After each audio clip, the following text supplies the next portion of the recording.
The Baillieu government will force all companies bidding for big state construction projects to abide by new rules aimed at limiting union power and preventing cost blowouts. Business groups have strongly backed the new guidelines, but unions argue they're meaningless because they'll be superseded by national industrial relations laws. Ted Baillieu hopes his new rules will slash construction costs and stamp out industrial strife on government building sites.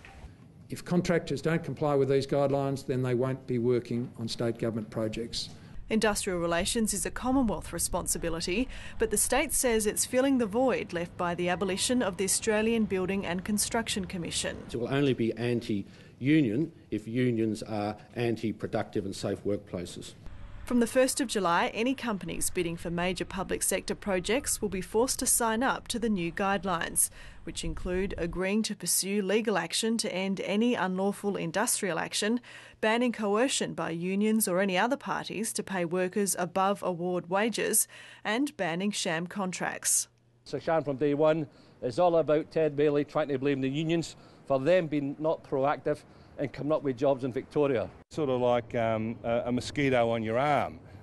We deal with the federal laws, the IR laws, and that's where our bread and butter is. The Finance Minister agrees federal laws will take precedence, but says any companies found in breach of the state guidelines could be blacklisted.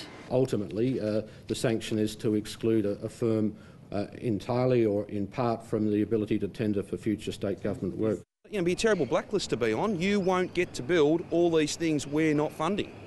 But the new rules have the strong backing of business groups. These are tempestuous times in industrial relations. And if it were not for this action, I think that we'd be having a lot of trouble in an industrial relations scene anyway.